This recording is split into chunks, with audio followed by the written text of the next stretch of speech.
Hi guys, welcome to revision time. आज मैं ला रही हूँ आप सभी के लिए एसएससी जीडी एग्जाम 2025 के 5 फरवरी को पूछे गए तीनों ही शिफ्ट के क्वेश्चंस के एनालिसिस वीडियो। इस वीडियो में आपको जीके जीएस और हिंदी के क्वेश्चंस मिलेंगे। तो चलिए स्टार्ट करते हैं आज की ये वीडियो।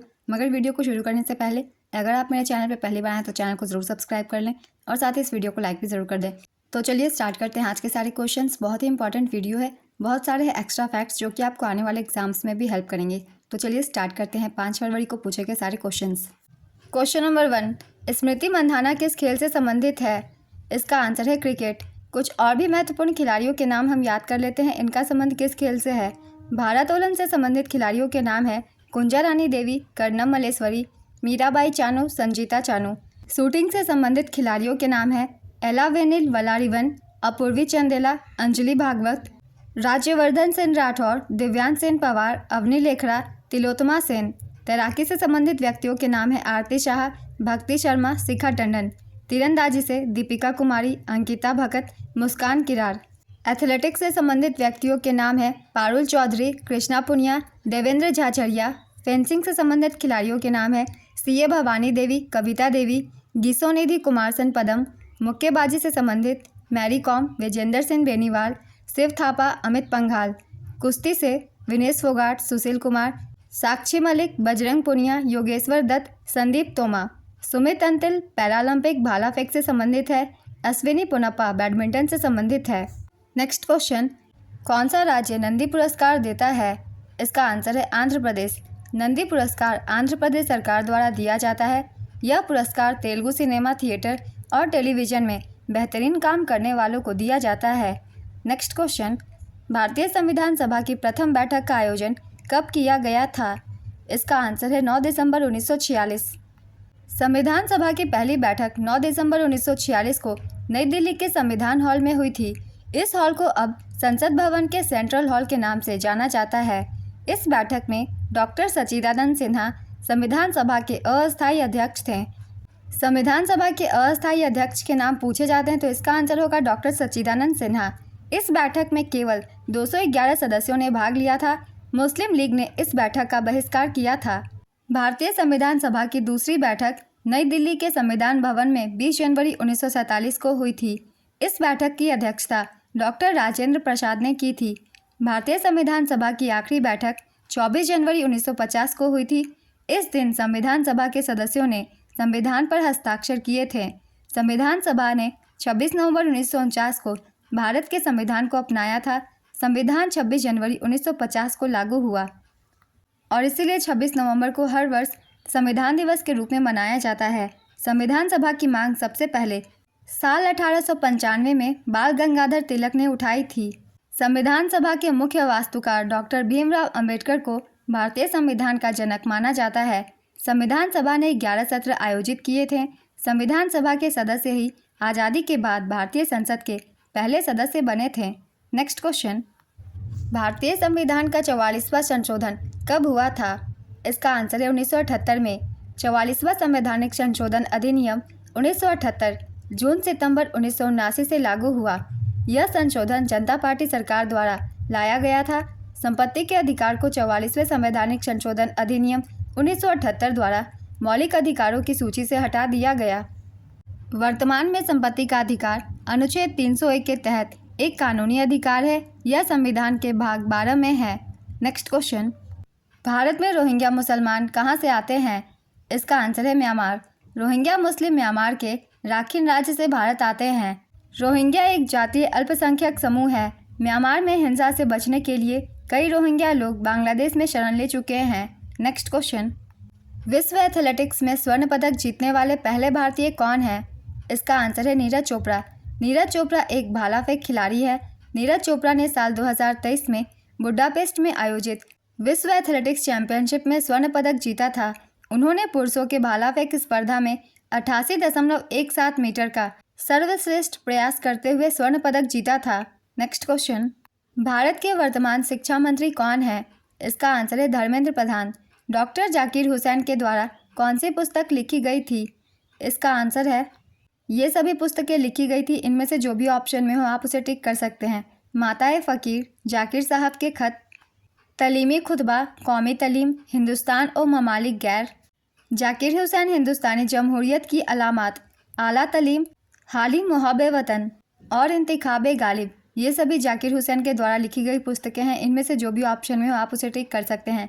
डॉक्टर जाकिर हुसैन ने बच्चों के लिए भी कहानियाँ लिखी थी। इनमें से एक कहानी ब्लो हॉट ब्लो कोल्ड है, जो कक्षा 5 की पर्यावरण अध्ययन की पाठ्य पुस्तक में शामिल है। डॉक्टर जाकिर हुसैन भारत के तीसरे और पहले मुस्लिम राष्ट्रपति थे। वे आधुनिक शिक्षा के बड़े समर्थक थे। नेक्स्ट क्वेश्चन, भीमराव अंबेडकर द्वारा महार सत्याग्रह किस वर्ष चलाया गया था? इसका आंसर है 1927। डॉक्टर भीमराव अंबेडकर ने महार सत्याग्रह 20 मार्च 1927 को चलाया था। यह सत्याग्रह महाराष्ट्र के रायगढ़ जिले के महार शहर में हुआ था। इस सत्याग्रह को चावदार तालाब सत्याग्रह के नाम से भी जाना जाता है। इस सत्याग्रह के जरिए डॉक्टर अंबेडकर ने दलितों को सार्वजनिक चावदार तालाब से पानी पीने के अधिकार दिलाने की कोशिश की थी। यह सत्याग्रह दलित समुदाय के लिए सामाजिक न्याय, समानता और नागरिक अधिकार हासिल करने की दिशा में एक अहम कदम था। मंदिर प्रवेश आंदोलन की शुरुआत साल 1927 में डॉक्टर भीमराव अंबेडकर ने की थी। यह आंदोलन निचली जाति के लोगों को मंदिरों में प्रवेश करने की अनुमति देने के लिए चलाया गया था। नेक्स्ट क्वेश्चन, दुर्लभ शब्द का विलोम शब्द क्या है? इसका आंसर है सुलभ। असुर शब्द का विलोम शब्द क्या होगा? इसका आंसर है देवता। अकेला का तत्सम शब्द क्या होगा? इसका आंसर है एकल। नेक्स्ट क्वेश्चन, चौथी पंचवर्षीय योजना कब लागू हुई थी? इसका आंसर है 1969 में। चलिए कुछ और भी इंपॉर्टेंट पॉइंट्स जान लेते हैं चौथी पंचवर्षीय योजना के बारे में। चौथी पंचवर्षीय योजना की समय अवधि थी 1969 से 1974। चौथी पंचवर्षीय योजना सूखे, अवमूल्यन और मुद्रास्फीति की मंदी के दबाव के परिदृश्य में इंदिरा गांधी सरकार द्वारा शुरू की गई पहली योजना थी। इस योजना में 5.7% GDP लक्ष्य रखा गया था, लेकिन यह योजना असफल रही। इस योजना में सिर्फ 3.3% की वार्षिक वृद्धि हुई। योजना का आकार था 15,902 करोड़ रुपए। चौथी पंचवर्षीय योजना के दौरान सबसे पहले बफर स्टॉक की अवधारणा पेश की गई और 50 लाख टन खाद्यान्न के बफर स्टॉक की परिकल्पना की गई। इसी योजना के दौरान सूखा संभावित क्षेत्र कार्यक्रम शुरू किया गया। नेक्स्ट क्वेश्चन, वर्षा की अधिकता के लिए एक शब्द क्या होगा? इसका आंसर है अतिवृष्टि। श्राप का पर्यायवाची शब्द क्या होगा? इसका आंसर है अभिशाप। ईश निंदा, निंदा, धिक्कार, फटकार, शपथ, अपवित्रीकरण इत्यादि। नेक्स्ट क्वेश्चन, द्रौपदी मुर्मू भारत की राष्ट्रपति बनने से पहले किस राज्य की राज्यपाल थी? इसका आंसर है झारखंड। द्रौपदी मुर्मू भारत की 15वीं राष्ट्रपति है। उन्होंने इस पद के लिए विपक्ष के संयुक्त उम्मीदवार यशवंत सिन्हा पर जीत हासिल की थी। वह झारखंड की पूर्व राज्यपाल है। वह 2015 से 2021 तक झारखंड की 9वीं राज्यपाल रही थी। वह भारत के राष्ट्रपति पद के लिए नामांकित होने वाली अनुसूचित जनजाति की पहली सदस्य थीं। द्रौपदी मुर्मू स्वतंत्र भारत में जन्मी पहली राष्ट्रपति हैं और इस पद को धारण करने वाली सबसे कम उम्र की व्यक्ति हैं। श्रीमती प्रतिभा पाटिल भारत की पहली महिला राष्ट्रपति थीं। नेक्स्ट क्वेश्चन, कच्छ का रण उत्सव किस महीने में मनाया जाता है? इसका आंसर है अक्टूबर से फरवरी के बीच। कच्छ रण उत्सव जो 2 दिवसीय उत्सव के रूप में शुरू हुआ और अब 4 महीने तक चलने वाला उत्सव बन गया है, जो हर साल अक्टूबर से फरवरी के बीच आयोजित होता है। नेक्स्ट क्वेश्चन, टाइम आउट शब्द किस खेल से संबंधित है? इसका आंसर है क्रिकेट। अंतर्राष्ट्रीय क्रिकेट के इतिहास में टाइम आउट होने वाले पहले खिलाड़ी श्रीलंकाई ऑलराउंडर एंजेलो मैथ्यूज बने। यह घटना श्रीलंका और बांग्लादेश के बीच 2023 वनडे वर्ल्ड कप के ग्रुप स्टेज मैच में हुई, जब 25वें ओवर में सदीरा समर विक्रमा के आउट होने के बाद मैथ्यूज बल्लेबाजी करने आए। नेक्स्ट क्वेश्चन, नास्तिक का विलोम शब्द क्या है? इसका आंसर है आस्तिक। पंचवर्षीय योजना की शुरुआत कब हुई थी? इसका आंसर है 1951। योजना आयोग की स्थापना 15 मार्च 1950 को हुई थी और योजना आयोग की शुरुआत 1 अप्रैल 1951 से प्रथम पंचवर्षीय योजना के शुभारंभ के साथ हुई। प्रथम पंचवर्षीय योजना की अवधि थी 1951 से 1956। पहली पंचवर्षीय योजना के दौरान वार्षिक औसत विकास दर 2.1% के लक्ष्य के मुकाबले 3.61% थी। इस योजना में सबसे ज़्यादा प्राथमिकता कृषि को दी गई थी। अर्थव्यवस्था के संतुलन में विकास करना इसका मुख्य उद्देश्य था। इस योजना में राष्ट्रीय आय में 18% की वृद्धि हुई और इसके अलावा प्रति व्यक्ति आय में 11% की वृद्धि हुई। प्रथम पंचवर्षीय योजना से संबंधित ये कुछ इंपॉर्टेंट पॉइंट्स थे, इन्हें भी आप सब याद रखिएगा। और प्रथम पंचवर्षीय योजना हैरोल्ड डॉमर मॉडल पर आधारित थी। नेक्स्ट क्वेश्चन, चंद्रगुप्त मौर्य की माता का नाम क्या था? इसका आंसर है मूरा। चंद्रगुप्त मौर्य की मां का नाम मूरा था। वह भील जनजाति से थी और भारत के मध्य भाग में रहती थी। चंद्रगुप्त मौर्य मौर्य वंश के संस्थापक थे। चंद्रगुप्त मौर्य के पिता का नाम चंद्रवर्धन था। यूनानी स्रोतों के मुताबिक चंद्रगुप्त मौर्य को अमित्रोचेट्स के नाम से जाना जाता था। चंद्रगुप्त मौर्य के पुत्र का नाम बिंदुसार था और पौत्र का नाम अशोक था। चंद्रगुप्त मौर्य के गुरु का नाम चाणक्य था, जिन्हें विष्णुगुप्त के नाम से भी जाना जाता है। इनसे भी क्वेश्चन पूछे जाते हैं, इसलिए इन्हें भी याद रखेंगे। चंद्रगुप्त मौर्य ने घनानंद को मारकर मौर्य वंश की स्थापना की थी। नेक्स्ट क्वेश्चन, परलोक का विलोम शब्द क्या होगा? इसका आंसर है इहलोक। नेक्स्ट क्वेश्चन, हॉकी के मैदान की लंबाई कितनी होती है? इसका आंसर है 91.4 मीटर। हॉकी मैदान की लंबाई 91.4 मीटर और चौड़ाई 55 मीटर होती है। इसे आयताकार मैदान में खेला जाता है। नेक्स्ट क्वेश्चन, अटॉर्नी जनरल किसको सलाह देते हैं? इसका आंसर है भारत सरकार को। भारत के अटॉर्नी जनरल भारत सरकार को कानूनी मामलों में सलाह देते हैं। अटॉर्नी जनरल को भारत का सबसे बड़ा कानून अधिकारी माना जाता है। भारतीय संविधान के अनुच्छेद 76 में अटॉर्नी जनरल से जुड़ी जानकारी दी गई है। आर वेंकट रमनी भारत के वर्तमान अटॉर्नी जनरल है। ये 16वें नंबर के अटॉर्नी जनरल है। इससे पहले के वेणुगोपाल भारत के अटॉर्नी जनरल थे। नेक्स्ट क्वेश्चन, किस अधिवेशन में भारत छोड़ो आंदोलन की पुष्टि हुई थी? इसका आंसर है अखिल भारतीय कांग्रेस कमेटी के बम्बई अधिवेशन में। भारत छोड़ो आंदोलन की पुष्टि अखिल भारतीय कांग्रेस कमेटी के बम्बई अधिवेशन में 8 अगस्त 1942 को हुई थी। इस अधिवेशन में महात्मा गांधी जी ने करो या मरो का नारा दिया था। नेक्स्ट क्वेश्चन, अंताक्षरी का शुद्ध रूप क्या है? इसका आंसर है अंत्याक्षरी। प्रलय का विलोम शब्द क्या है? इसका आंसर है सृष्टि। आटे दाल का भाव मालूम होना मुहावरे का अर्थ क्या है? इसका आंसर है मुसीबत के समय होने वाली दिक्कत या कष्ट। नेक्स्ट क्वेश्चन, तबला वादक जाकिर हुसैन की लिखी पुस्तक का नाम क्या है? इसका आंसर है अ लाइफ इन म्यूजिक। 2011 की जनगणना के मुताबिक किस राज्य में पुरुष और महिला साक्षरता दर सबसे ज़्यादा अंतर था? इसका आंसर है राजस्थान। 2011 की जनगणना के मुताबिक राजस्थान में पुरुष साक्षरता दर 79.19% थी, वहीं महिला साक्षरता दर 52.12% थी। 2011 की जनगणना के मुताबिक मेघालय में पुरुष और महिला साक्षरता दर सबसे कम थी। नेक्स्ट क्वेश्चन, संभाग के रायगढ़ घराने के कथक नर्तक पंडित रामलाल बरेठ को 2024 में कौन से पुरस्कार से सम्मानित किया गया था? इसका आंसर है पद्मश्री।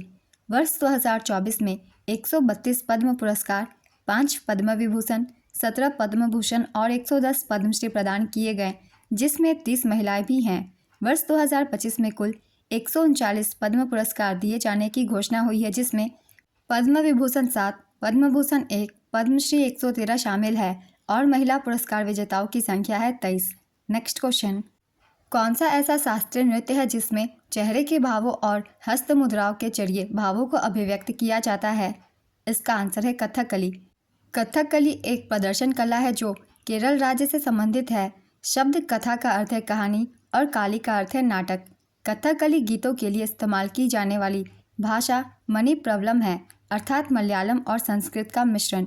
भारत में 8 शास्त्रीय नृत्य हैं। चलिए इनकी भी एक बार रिविज़न कर लेते हैं। भरतनाट्यम तमिलनाडु, कथक उत्तर पश्चिम और मध्य भारत का नृत्य है, कथकली केरल, कुचिपुड़ी आंध्र प्रदेश, ओडिसी ओडिशा, मणिपुर मणिपुरी, मोहिनी अट्टम केरल, सत्रिया असम। ये 8 शास्त्रीय नृत्यों के नाम हैं। नेक्स्ट क्वेश्चन, क्या हरित क्रांति में शामिल नहीं था? इसका आंसर है गांव की सड़कें। भारत में हरित क्रांति की स्थापना MS स्वामीनाथन ने की थी। इस क्रांति का उद्देश्य बीज की उपज वाली किस्मों, सिंचाई की अच्छी तरह से विकसित प्रणाली, प्रौद्योगिकी और कृषि अनुसंधान के उपयोग के साथ कृषि उत्पादकता को बढ़ाना था। इसमें गांव की सड़कों का उन्नयन शामिल नहीं था, बल्कि प्रधानमंत्री ग्राम सड़क योजना में ग्रामीण भारत में सभी मौसम के लिए उपयुक्त सड़कों के निर्माण की शुरुआत की गई थी। हरित क्रांति की शुरुआत 1960 के दशक में हुई थी। भारत में इसकी शुरुआत 1960 में कांग्रेस नेता लाल बहादुर शास्त्री के प्रधानमंत्रित्व काल में हुई थी। नॉर्मन बोरलॉग को विश्व में हरित क्रांति के जनक के रूप में माना जाता है और उन्हें वर्ष 1970 में नोबेल पुरस्कार दिया गया था। नेक्स्ट क्वेश्चन, 2011 की जनगणना के अनुसार उत्तर भारत में सबसे अधिक साक्षरता दर वाला राज्य कौन सा है? इसका आंसर है हिमाचल प्रदेश। हिमाचल प्रदेश की साक्षरता दर 82.80% है, जिसमें पुरुष साक्षरता 89.53% और महिला साक्षरता 75.93% है। हिमाचल प्रदेश पूरे भारत में साक्षरता के मामले में 11वें पायदान पर था, जबकि केरल की साक्षरता दर सबसे अधिक है। नेक्स्ट क्वेश्चन, प्रधानमंत्री खाद्य सुरक्षा योजना का मुख्य उद्देश्य क्या है? इसका आंसर है गरीबों को भोजन उपलब्ध कराना और आबादी की पोषण स्थिति में सुधार करना। नेक्स्ट क्वेश्चन, स्नेल के नियम को और किस नाम से जाना जाता है? इसका आंसर है अपवर्तन का नियम या लॉ ऑफ रिफ्रैक्शन। 1621 में विलब्रोड स्नेल द्वारा खोजे गए अपवर्तन के नियम को स्नेल का नियम भी कहा जाता है। स्नेल का नियम प्रकाश के अपवर्तन से जुड़ा है। यह नियम बताता है कि जब प्रकाश की किरण एक ही रंग की होकर किसी सीमा तल पर पड़ती है तो आपतन कोण और अपवर्तन कोण के साइन का अनुपात एक नियतांक होता है। इस नियतांक को अपवर्तनांक कहते हैं। नेक्स्ट क्वेश्चन, योजना आयोग के पदेनाध्यक्ष कौन होते हैं? इसका आंसर है भारत के प्रधानमंत्री। योजना आयोग का गठन 15 मार्च 1950 को किया गया था। 13 अगस्त 2014 को भारत के योजना आयोग को समाप्त कर दिया गया। 1 जनवरी 2015 से योजना आयोग को नीति आयोग के रूप में जाना जाता है। नीति आयोग का पूरा नाम है national institute for transforming India. प्रधानमंत्री नीति आयोग के पदेनाध्यक्ष होते हैं। नेक्स्ट क्वेश्चन, रोजर बिन्नी किस देश से संबंधित है? इसका आंसर है भारत। रोजर बिन्नी भारत के लिए क्रिकेट खेलते थे। वह भारतीय क्रिकेट कंट्रोल बोर्ड के वर्तमान 36वें अध्यक्ष हैं। रोजर बिन्नी का जन्म कर्नाटक के बेंगलुरु में हुआ था। नेक्स्ट क्वेश्चन, प्रधानमंत्री गरीब कल्याण योजना कितने दिनों के लिए आई थी?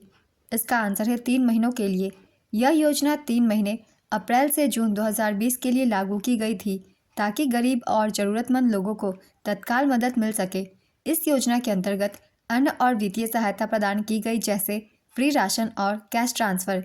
इस योजना के तहत सरकार ने गरीबों को फ्री अनाज 5 किलोग्राम प्रति व्यक्ति और अतिरिक्त सहायता प्रदान की थी। नेक्स्ट क्वेश्चन, ब्रह्मपुत्र नदी किन देशों से होकर बहती है? इसका आंसर है भारत, बांग्लादेश और चीन। चीन के तिब्बत से ये होकर बहती है। यह नदी तिब्बत के कैलाश पर्वत के पास मानसरोवर झील से निकलती है। नेक्स्ट क्वेश्चन, नदी का पर्यायवाची शब्द क्या होगा? इसका आंसर है सरिता, आपका, तरंगिनी, तटिनी, निर्जरिनी, निम्नगा, कुलनकसा, दरिया, वाहिनी, शैवालिनी। नेक्स्ट क्वेश्चन, पारलौकिक का विलोम शब्द क्या होगा? इसका आंसर है लौकिक। भारतीय संविधान के अनुच्छेद 42 में क्या है? इसका आंसर है काम की न्याय संगत और मानवीय परिस्थितियों को सुनिश्चित करने और मातृत्व राहत के लिए प्रावधान करना। Next question, British east India company को किस अधिनियम के जरिए पारित किया गया था? इसका आंसर है चार्टर अधिनियम 1793। नेक्स्ट क्वेश्चन, 2023 में गणतंत्र दिवस परेड में किस देश की सेना ने भाग लिया था? इसका आंसर है मिस्र। 2023 में मिस्र के राष्ट्रपति अब्देल फतेह अल सीसी गणतंत्र दिवस के मुख्य अतिथि थे। वर्ष 2025 में गणतंत्र दिवस चियो के 76वां गणतंत्र दिवस था के मुख्य अतिथि इंडोनेशिया के राष्ट्रपति प्रबोवो सुबियांतो थे। और 2024 के गणतंत्र दिवस के मुख्य अतिथि फ्रांस के राष्ट्रपति इमैनुअल मैक्रोन थे। इन सभी को याद रखिएगा, ऐसे क्वेश्चन पूछे जाते हैं अक्सर। नेक्स्ट क्वेश्चन, 2022 में T20 blind cricket world cup का फाइनल मैच किस स्टेडियम में खेला गया था? इसका आंसर है एम चिन्नास्वामी स्टेडियम, बेंगलुरु। विजेता थी भारत, उपविजेता बांग्लादेश। संस्करण था तीसरा और इसका आयोजन भारत में किया गया था। नेक्स्ट क्वेश्चन, लौह इस्पात उद्योग का राष्ट्रीयकरण किस पंचवर्षीय योजना के अंतर्गत हुआ था?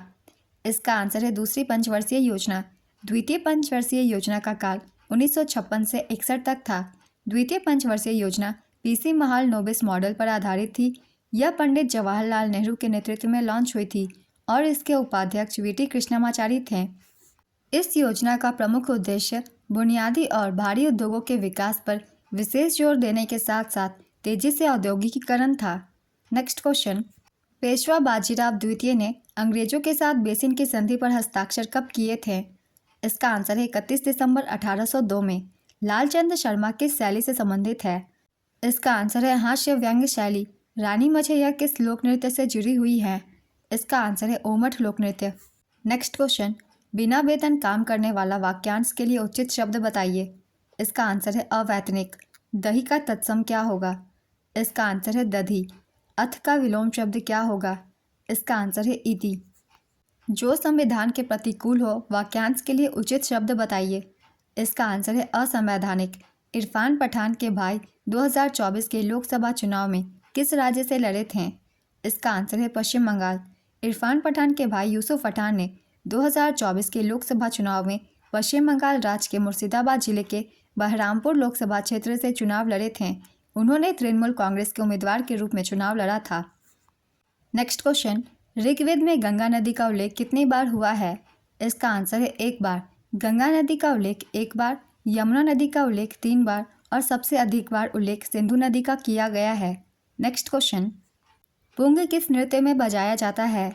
इसका आंसर है पुंग चोलम नृत्य में। पुंग चोलम मणिपुर का एक लोक नृत्य है। पुंग चोलम का शाब्दिक अर्थ है ड्रमों की गर्जना। इस शैली में नर्तक एक ही समय में नृत्य करते हुए हर पुंग बजाते हैं। हाथ से पीटे जाने वाले ड्रम का एक रूप है ये। नेक्स्ट क्वेश्चन, गतिज ऊर्जा का स्थितिज ऊर्जा से अनुपात क्या है? इसका आंसर है V²/2GH। किसे भारतीय शास्त्रीय नृत्य में उनके योगदान के लिए 2020 में पद्मश्री से सम्मानित किया गया? इसका आंसर है इंदिरा पीपी बोरा। भारतीय संविधान का अनुच्छेद 69 क्या है? इसका आंसर है उपराष्ट्रपति द्वारा शपथ या प्रतिज्ञान। आज की ये वीडियो कंप्लीट होती है। तीनों ही शिफ्ट के क्वेश्चंस थे, 5 फरवरी को पूछे गए। अगर आप सभी को ये वीडियो हेल्पफुल लग रही हो तो वीडियो को लाइक ज़रूर कर दीजिएगा और आगे की वीडियो के लिए चैनल भी ज़रूर सब्सक्राइब कर लीजिए। आप अपने बहुत कम समय में यहाँ कंप्लीट कर सकते हैं ज़्यादा से ज़्यादा क्वेश्चंस। तो चलिए फिर मिलते हैं अगले वीडियो के साथ। आप सभी को आने वाले एग्जाम्स के लिए ऑल द बेस्ट।